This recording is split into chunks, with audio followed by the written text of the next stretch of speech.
you got to have a thick skin.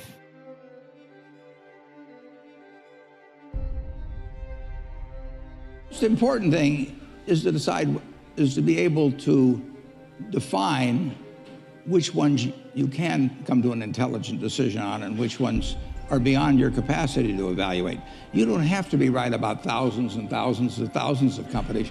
You only have to be right about a couple. I met Bill Gates on July 5th, 1991. We were out in Seattle, and Bill said, "You've got to have a computer." And I said, "Why?" And he said, "Well," he said, "you can do your income tax on it." I said, "I don't have any income. Berkshire doesn't pay a dividend." He said, "Well, you can keep track of your portfolio." And I said, "I only have one stock." I said, I mean, and he says, "It's going to change everything." And I said, "Well, will it change whether people chew gum?" And he said, "Well, probably not." And I said, "Well, will it change what kind of gum they chew?" And I said, "Well, then I'll stick to chewing gum and you stick to computers, you know." I don't have to understand all kinds of business. There's all kinds of business I don't understand. But there's thousands of opportunities there. I did understand the Bank of America, you know, and I'll be able, I'm able to do that. I'm able to understand some given percentage. But Ted Williams wrote a book called The Science of Hitting. And in The Science of Hitting, he's got a diagram, shows him at the plate, and he's got the strike zone divided into 77 squares, each the size of a baseball. And he says, if I only swing at pitches in my sweet zone, which he shows there, and he has what his batting average would be, which is 400. If he had to swing at low outside pitches, but still in the strike zone, his average would be 230. He said the most important thing in hitting is waiting for the right pitch. Now, he was at a disadvantage because if the count was 0-2 or 1-2 or so on, even if that ball was down where he was only going to bat 230, he had to swing at it. In investing, there's no called strikes. People can throw Microsoft at me and, you know, you name it, any stock, General Motors, and I don't have to swing. And nobody's going to call me out on called strikes. I only get a strike called if I swing at a pitch and miss. So I can wait there and look at thousands of companies day after day, and only when I see something I understand and when I like the price at which it's selling, then if I swing, if I hit it, fine. If I miss it, it's a strike. But it's an enormously advantageous game. And it's a terrible mistake to think you have to have an opinion on everything. You only have to have an opinion on a few things. In fact, I've told students, if when they got out of school, they got a punch card with 20 punches on it, and that's all the investment decisions they got to make in their entire life, they would get very rich because they would think very hard about each one. And you don't need 20 right decisions to get very rich. You know, 4 or 5 will probably do it over time. So I don't worry too much about the things I don't understand. If you understand some of these businesses that are coming along and can spot things on, if you can spot on Amazon, for example, I mean, it's a tremendous accomplishment what Jeff Bezos has done. And I tip my hat to him. He's a wonderful businessman. He's a good guy too. But could I have anticipated that he would be the success and 10 others wouldn't be? I'm not good enough to do that. But fortunately, I don't have to. You know, I don't have to form an opinion on Amazon. And I did form an opinion on the Bank of America, and I formed an opinion on Coca-Cola. I mean, Coca-Cola's been around since 1886. There's 1.8 billion 8-ounce servings of Coca-Cola products sold every day. Now, if you take 1 penny and get 1 penny extra, that's $18 million a day. And 18 million times 365 is 7 billion, 3 less 730 billion, or $6,570 million. So annually, $6,570 million from 1 penny. Do you think Coca-Cola is worth a penny more than, you know, Joe's Cola? I think so. So, you know, and I've got about 127 years of history that would indicate it. So those are the kind of decisions I like to make. And you may have an entirely different field of expertise than I would have, and probably much more up to date in terms of the kind of businesses that we're seeing evolve. And you can get very rich if you just understand a few of them and understand their future.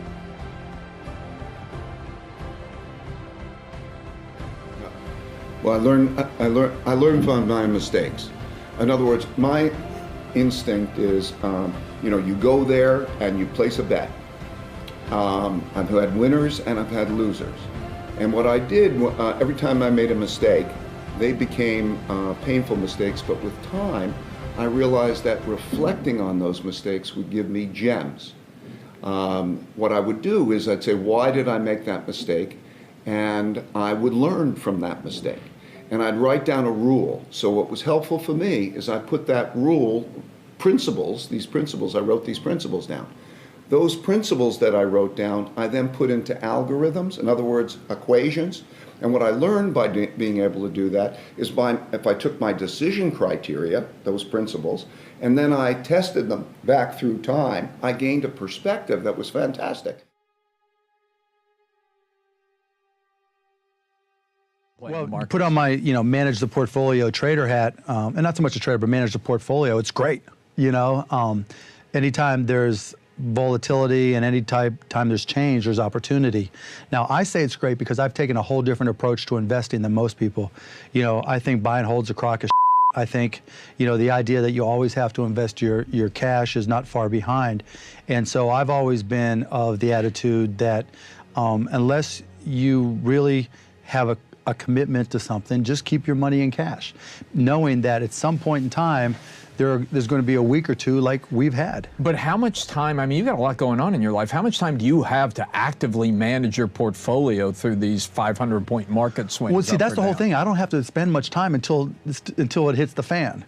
Right? So I don't, I mean, a lot of hitting the fan this week. Well, that's exactly right. And that's where the opportunity is. Like, I wouldn't look at my portfolio or, I get a one-line, one-number statement every day from my bank. And, that tells me if anything weird happened. And I wouldn't even look at it. But then when everything starts getting crazy, I call it the World Series of investing. That's when you start digging in. And it's because of the approach that I take. So, back in 2006 and 2007, I was writing blogs saying, look, the stock market's for suckers. You're getting put, when you sit down at the business table, you always look for the sucker. And if you don't see it, it's you. And you've got all these professional people on the other side of the trades. When I started trading stocks in the early 90s after I sold my first company, you could understand different elements of the market better than the professionals. So I can understand, new technology from Wellfleet and Synoptics and all these old technology companies better than the traders. Today, there's so much money in these huge hedge funds, and then they have such professional research and in-depth research, there really aren't any advantages for the individual traders. And so my approach has always been, unless I know something specific, put it in cash. And so what are you investing in? What are the areas that feel What I did in 2008 and 2009, I put everything into MLPs and MREITs, mortgage-backed securities, ones that I thought were the better companies, and I just piled in. And I also piled into Australian bonds because I thought the economy was good next to China. It was my way of playing China. So you make one-way bets. This isn't portfolio balancing you're talking about. No, all that asset management, diversification, that's for idiots, right? Because you can't diversify enough to know what you're doing. What I did was I said, self, there's going to be a lot of volatility.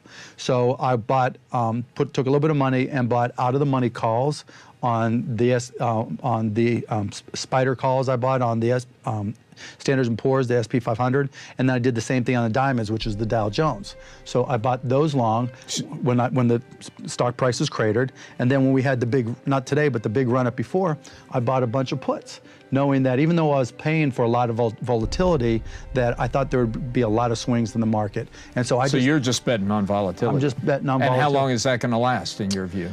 No idea. And that's the whole thing, right? People aren't buying intrinsic value in companies anymore. The whole Warren Buffett approach works great for Warren because he can put $3 billion into an investment and take a whole different approach than John or Sally Doe investor who can't do that. Yep.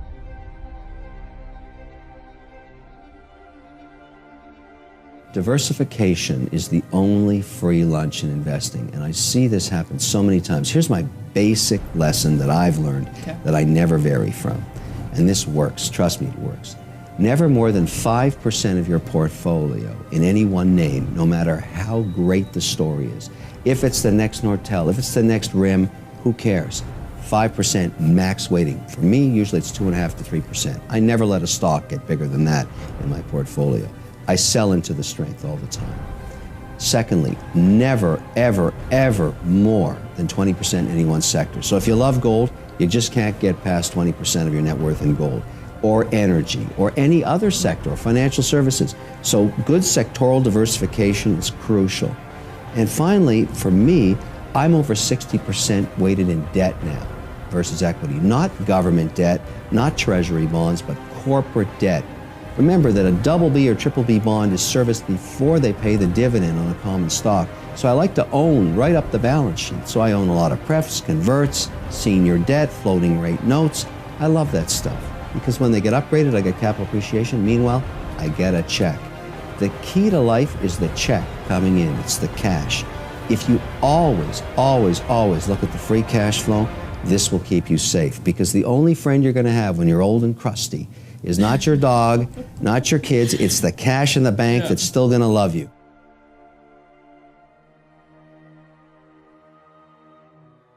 You should make the assumption when you make an investment, there's some probability you'll lose it.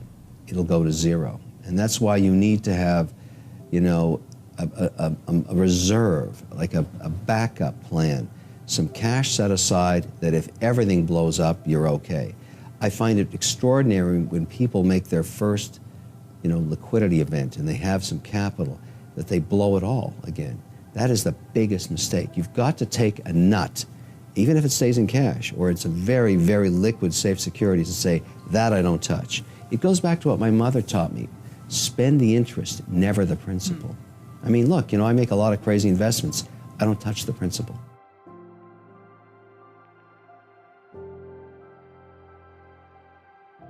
In the spring of 2000, I was way over levered into these two stocks. In a matter of a few days, I found myself going from $12 million to the good to $4 million to the bad. So I was 25 years old. I owed $4 million. I didn't have anything to show for it. I didn't have a house or a boat or a plane or anything I could sell to pay it off. I owed it. And I came from a middle-class background. Neither of my parents had ever made more than 100 grand in a year, and I was just stuck. And I had to make some choices then about whether I was going to quit and you know, or try to declare bankruptcy, or whether I'd try and fight it out. And it happened just as I was graduating law school, actually. And so I said, well, I'm going to try and fight this out, and I'll take a sellout job as a corporate lawyer out at Fenwick and West, and I'll try and grind this out. And so during the day, I would do corporate law stuff at a tech firm, and at night, I would do pretty much anything that somebody would pay me to do, short of giving blood or massages. Did you use like Craigslist for this? I did go on Craigslist. I was writing contracts and business plans and renaming companies. There's a thing called Elance out there. There's now like Odesk and Rent-A-Coder and stuff, but Elance was the first of those markets, and I was the first lawyer on Elance. And so I was writing terms and conditions for websites, some of which turned out to be adult websites, but they paid cash. And so I even did a voiceover for a book once. Yeah, who knew?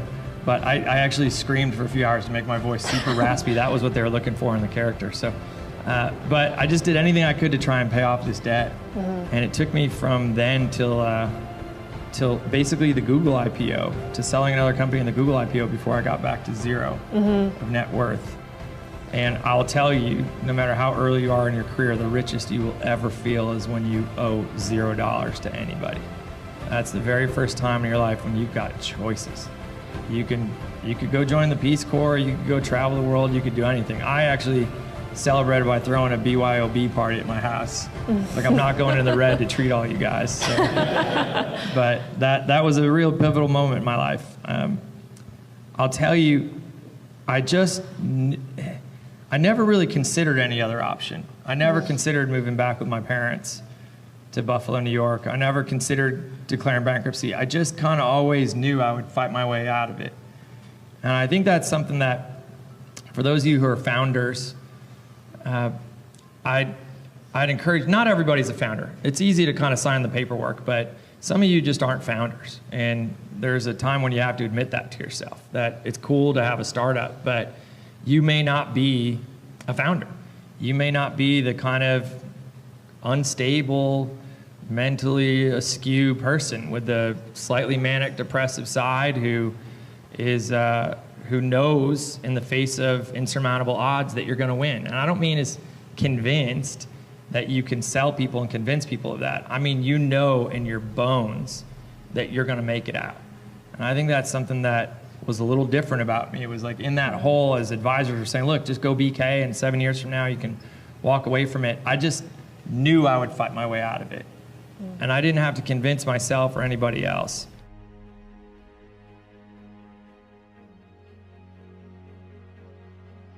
If you want to make a quick buck, you can do it a lot of different ways.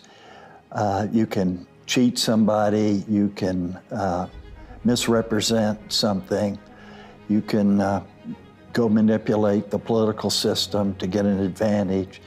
But if you want to be successful over a long period of time, I believe you need to focus first of all on creating value for others. And I've had people, well, that's naive, that's utopian. No, it isn't, because why will the customers want to pay you anything over a long period unless you're creating value for them? Why would your employees want to work for you? Or if they didn't have any alternative, why do they want to give their best efforts? Why do they want to get excited? Why would they wake up at night with ideas? If you're in a community, a plant in a community, unless you're creating value for that community, why would the community want you there? If you're polluting and hurting people and not contributing anything to the community. So long-term success starts with being dedicated to creating value for others. It's not altruism. It's my whole philosophy is to have a system of mutual benefit where both parties gain, a society based on win-win.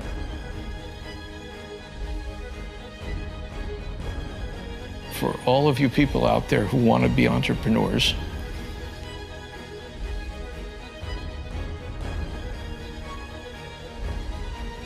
you got to have a thick skin.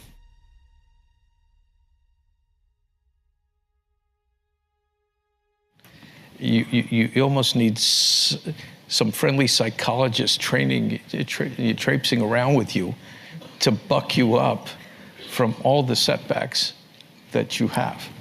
It's always great after your Jack Ma, but it's not so great, if you file a chapter. And the difference in that, Jack's a 10. He almost did go down several times. It's that scrambling ability, the ability to take that kind of abuse and rejection and believe in your basic plan, but be adaptable and just keep going.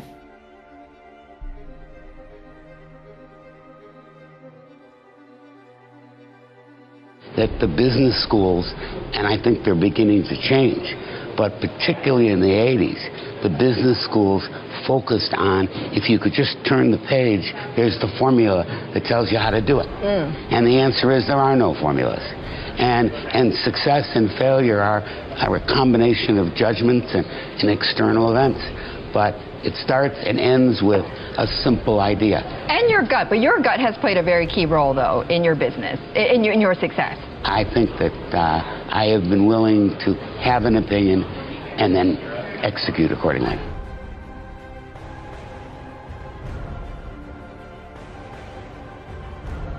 It's easy to pull things back, it's very hard to ramp things up. And I'd rather start with something that's too big and pull it back into reality than start with something that's so easy that you can't really get it up. For example, don't set your goals realistically, set them entirely unrealistic. I mean, shoot for 80 and be disappointed when you hit 70, as opposed to shooting for 20 and being ecstatic when you hit 21. We beat our goal, yeah, but it was a low goal. I think to be frustrated and achieving something rather than ecstatic and achieving less is a better way to live. Not to mention you achieve more.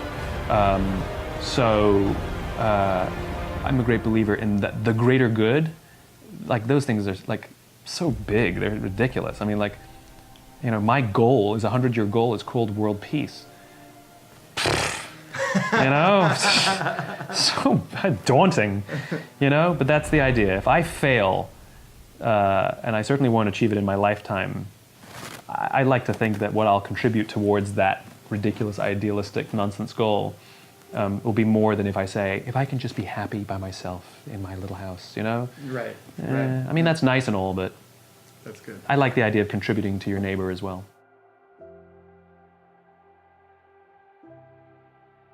You see, the beautiful part about goals and understanding it is goals are not to get. Goals is not, you don't set goals for acquisition. You set goals to grow. You set goals to reach inside and stretch and go where you've never been. You set goals to take you to a place you've never gone before. And you grow as a human being, and you know something, you never go back. You know, now I don't watch TV too much, you know, it's hard because most of the time I watch a lot of ESPN, but not anymore. And, you know, just honestly, you know, try to stay focused and set little goals for myself every day, get a little bit better, learn one new thing, improve in one way every day when I step out here. And when you set all those little goals and you keep hitting them, then you're constantly going to keep getting better and, you know, not worry about everything else. Just let that take care of itself and worry about what I can control. First, let me say that I think the goals pretty much set the tone for everything else. So, you know, I guess when you think about goal setting and when you really allow your goals to start becoming the lead to manage your steps, then your life path starts to become guided and not just haphazard and by chance. Your goals become the predetermined address that would serve as a destination, an end result. And now, with at least that, you're able to make decisions and map out a course, step by step, if you will, that will help get you there. And the really cool thing about goal setting is that even if you do not have all the information beyond the address, like what streets, when and where to turn, with having the address, you can always type in the GPS coordinate and pretty much take advantage of other sensibilities that can help point you in the right direction. So a lot of times you don't really need to have all of the guesswork predetermined and already figured out. Once you have the address, you're that much closer to being able to get where you're trying to go. As an athlete on stage, that's kind of what I'm using to help get me where I feel I need to be to perform at the maximum efficiency. So yeah, goal setting is very, very, very important. And it's been very, very critical in helping me get from the beginning of my career to where I am presently. You just have to, you know, it's not easy to see beyond where you are, but you have to try to see beyond where you are, set goals beyond where you are, think about ways that you can break out and make a difference. And that's what I did. I had some great people around me, my family, teachers, people that believed in me and encouraged me, sent me off to an Ivy League school, and I figured it out after that. But why, some say, the moon? Why choose this as our goal? And they may well ask, why climb the highest mountain? Why, 35 years ago, fly the Atlantic? Why does Rice play Texas? We choose to go to the moon. We choose to go to the moon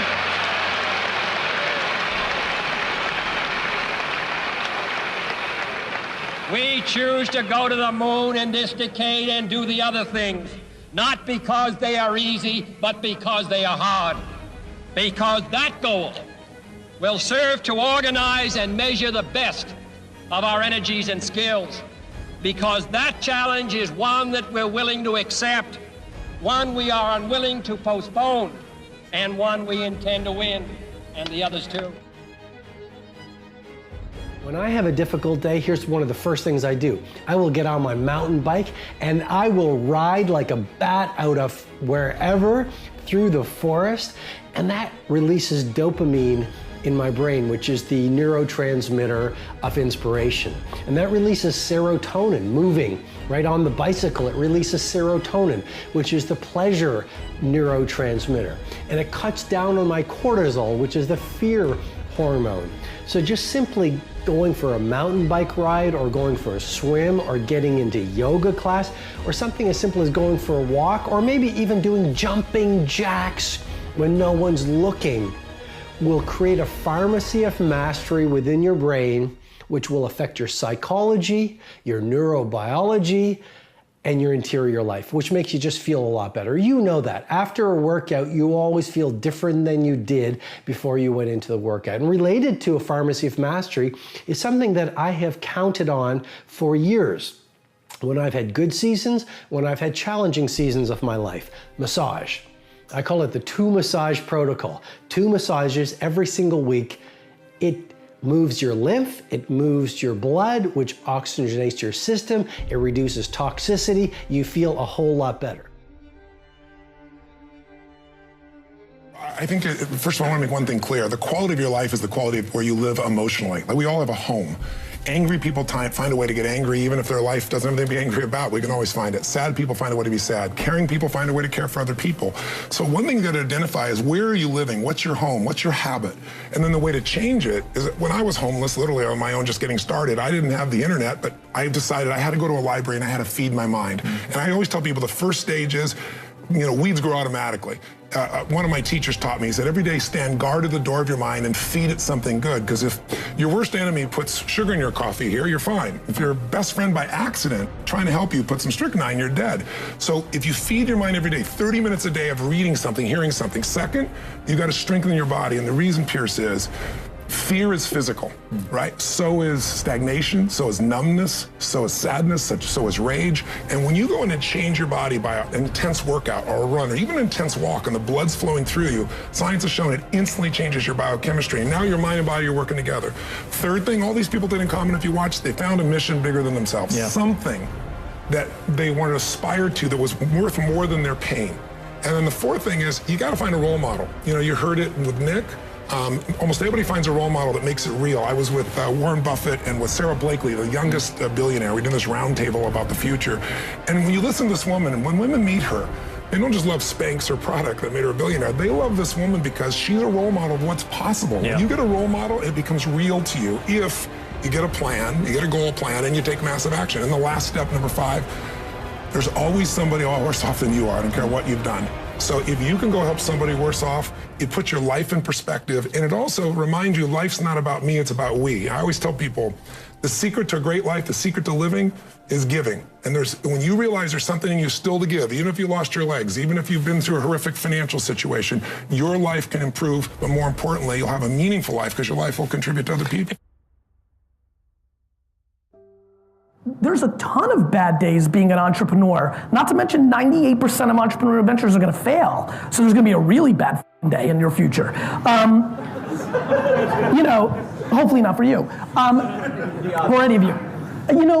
For me, I think this is a very personal question. I think it's how you're wired. I'm so all in entrepreneur, I prefer the pain. I think one of the reasons I love the Jets so much is because they bring me so much pain. I love the climb. To me, the setback is exciting. I love when something goes wrong. It's where I shine the most. But that's not for everybody, right? I mean, it can be very difficult. And when you start affecting your life and your loved ones and all the other things, it can get real nasty. To me, the way I handle things, even in the few rare days when I really struggle, I take a real step back and make pretend that somebody called me and told me that my mother or daughter were killed. And I know that's very dark, and I apologize, but it's really what I do. I literally am able to, at my deepest, most struggling moment within business, take a step back and remind myself that I could make $1 trillion tomorrow on Bitcoin, and if something bad happened to the people I love the most, that it would mean nothing. And it very consistently rewires me very quickly. I just put business in perspective. At the end of the day, you know, it's money. For me, it's not really money, it's my legacy, so I get hurt by it a little bit more. Yeah, I mean, it's, you know, I put it in perspective. It's money. And you know what? Up until I had a daughter, even while I was married, up until when I had Misha 4 years ago, I secretly wanted to lose all my money. I had this weird, twisted, dark fantasy of losing everything just to rise again like a phoenix and remind you. Worry beads. This is not philosophical. Don't worry about the, you know, this is a really practical tactic. Get a bunch of beads or beans or, you know, whatever it is, and every time you're at your desk working and your mind goes to a worry, dump one of those beads or beans, you know, a dried bean. I'm sure you can get them. Don't make any excuses. Don't say, well, I don't live in a city where I can get worry beads. You can find some kind of a bean or a bead. Isn't it interesting how worries prevent us from taking action, excuses prevent us from taking action? And so on this second point, you just, every time your mind drifts to a worry, you drop the worry bead into a cup or into a glass. What does that do? It starts to give you an intense awareness about how much time you spend worrying, and more particularly, how many worries you have. And with more awareness, you can make better choices. And with better choices, you'll see better results. Well, the way I always approach it is this, that I like to have my own ideas completely worked out, so that if a director, I come to find his working method is that he doesn't want to talk to me, that I'm not at a loss.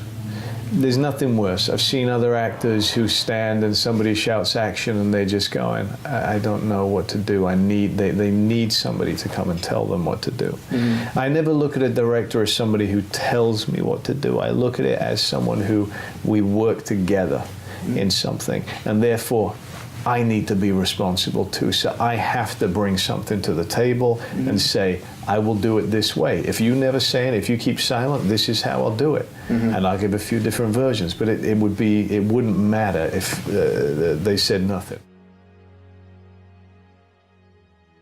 How many of you feel like I've made this talk before? Can I see your hand, please? Several hundred times. I made it yesterday. You know what I did between yesterday and today? I spent over 6 hours getting ready for today. You see, I think it would be arrogant if I thought I could stand up and spit it out just because I did it yesterday or hundreds of times. That's arrogance. That's when Buster Douglas knocks out Mike Tyson. That's when an expansion team in Houston beats an established NFL team in Dallas. I dare not. Look at the people here, several thousand. I'm taking over an hour. That's several thousand hours of time. Where would my integrity be if I came here unprepared to make something, a presentation that could make a difference in your life? There is no way. You gotta prepare for it, ladies and gentlemen. To me, it's become much more about craft. And I think actually on a smaller scale, though I think it's possible to do it on a really big scale, but I think that on a smaller scale, I think preparation is key. That I kind of went back to deciding or sort of choosing preparation over everything, and the amount of time it takes when you have a lot less money to use, you know, and you have to make choices very specifically, and they have to be kind of prepared much earlier on so that you're free in, you know, a very small period of space. You have a lot more freedom because of all the preparation that you've done. I mean, just in terms of the process of acting, that's what I started to learn when I did End of Watch, this movie with David Ayer.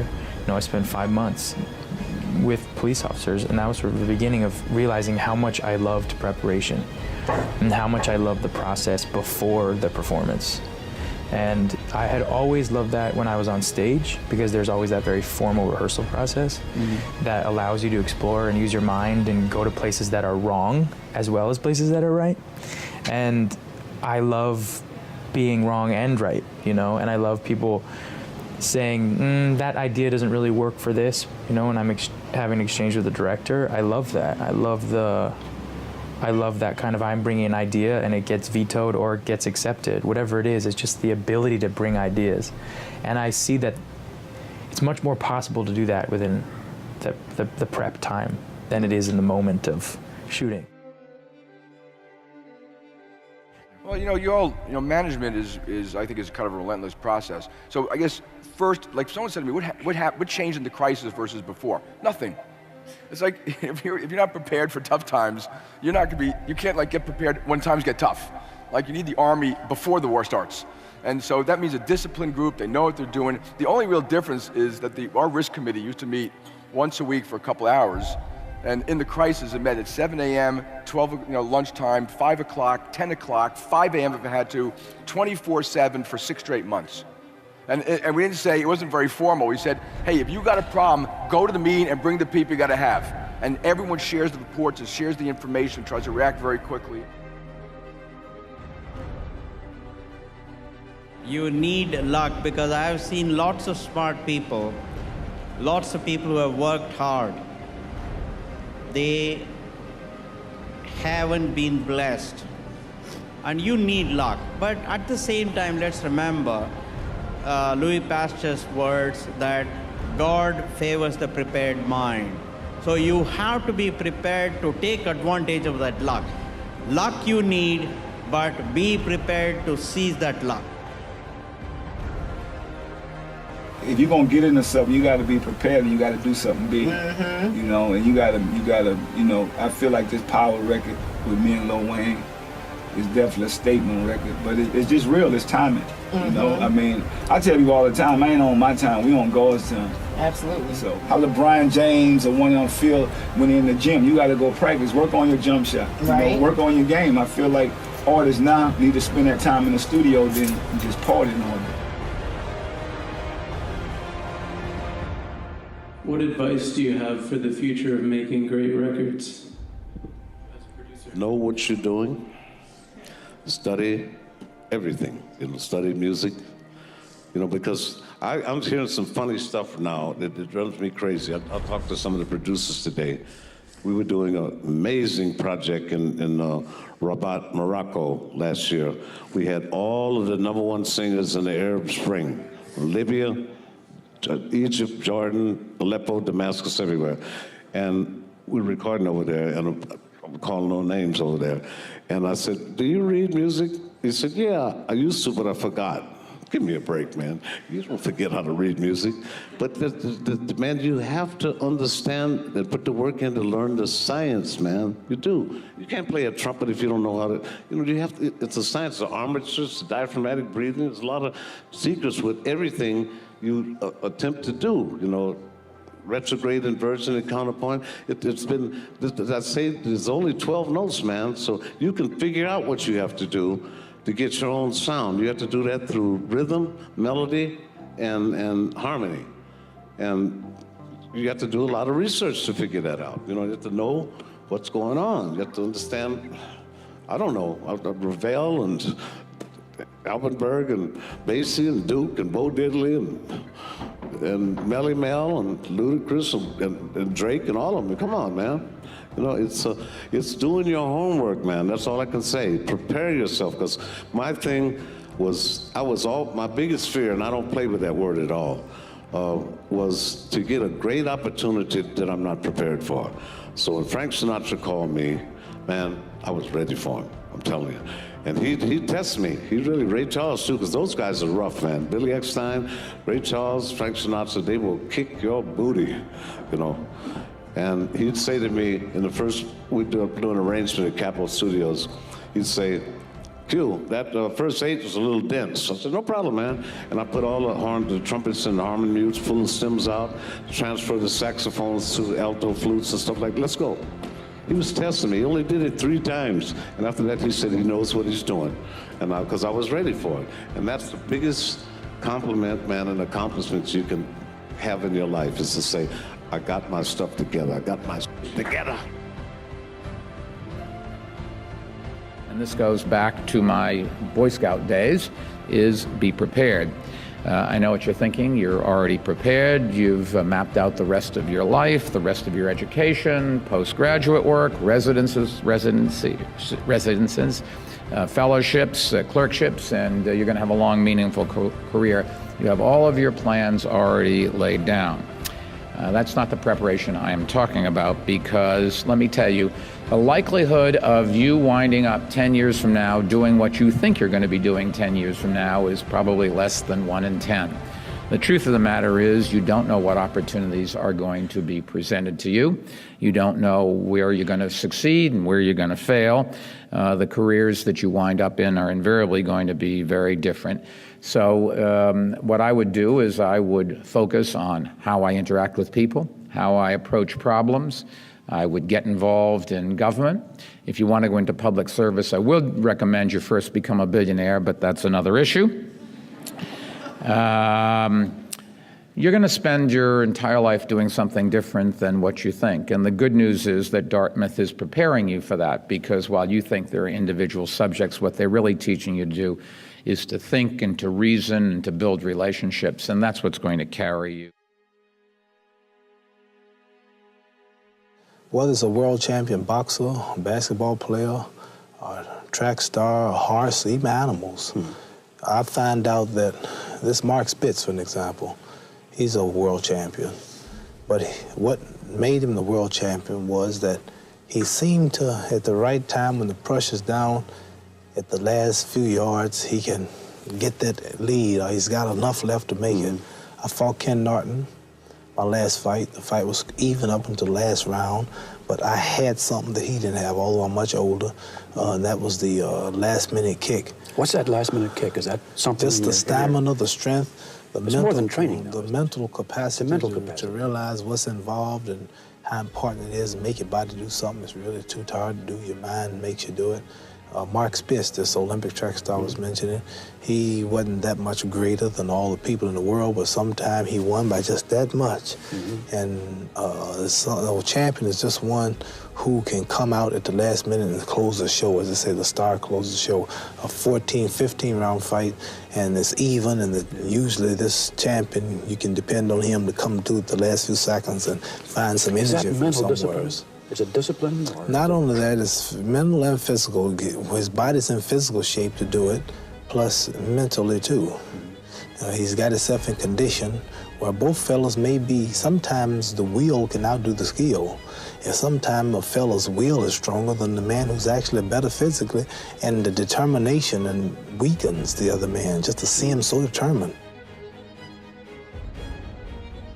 I never did, no. I think there was definitely times where, not in go-kart. In go-karts, it's fierce. No problems, no whatever. Just get out and do what I do. But I think there was a moment when I moved to cars. It was really hard. The first few laps was going really well, and then I spun off, I crashed, destroyed the back of the car. And I was petrified because I had to call Ron and tell him, and he's not an easy guy to, he's not, but he was really supportive, and he's like, no way, this happens. And then we did our first few races, disaster. And there was one day, there's only one day really, that we got home one day and we sat in front of the garage in the car and we're talking, and it was like a real down moment. Like maybe I'm not gonna be able to adapt to this, from karting to cars. And went in, had normal dinner, went to bed, woke up super early, went training. Next race I won. Just got so if I ever had a low moment, next day I just get up with this determination. I don't know where it come from, but I just dug deep and somehow I just managed to find it. So. Man, it took execution, time after time after time. You know what I'm saying? Proper execution in many different areas, and consistency. It took resilience. And you just have to show up and show out so often. Right on. Time after time. You got to wake up and you got to drive. You got to be driven to to go get something done now. You know what I'm saying? And I mean, for real, and it's a gamble sometimes. You gotta really, you gotta be forward thinking, ahead of the curve when it comes time to make certain decisions.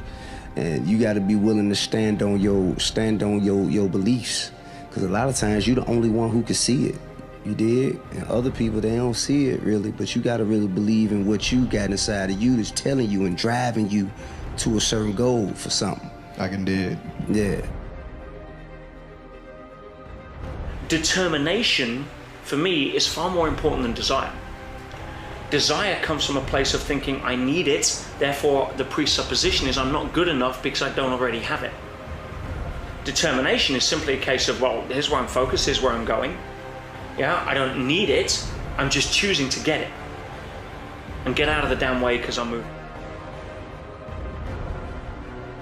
And by the way, right, there's always been this kind of thing in Silicon Valley of like, you know, sort of this, I call it the failure fetish, right? Failure is good, right? Failure, you guys are probably all have been taught this, heard about this from a lot of people. Like, failure is a wonderful thing. Failure teaches you all this stuff, and it's great to fail a lot. Like, and we don't like buy any of that.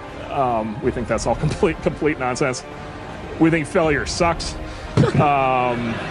We think failure is a terribly, terribly depressing thing to go through. We think success, on the other hand, is wonderful. You know, you wouldn't think that this is something you have to actually say out loud, but we do find it to be clarifying when we point it out. And so we are strongly biased towards people who are so determined to succeed that they never give up, they never quit. And I think that is a huge part of it. And that's something we really try to look deeply for. And you know, that's the kind of thing that's not listed on a resume, right? That's something that has to be fundamentally deep in somebody's character, and you have to see it in their backgrounds.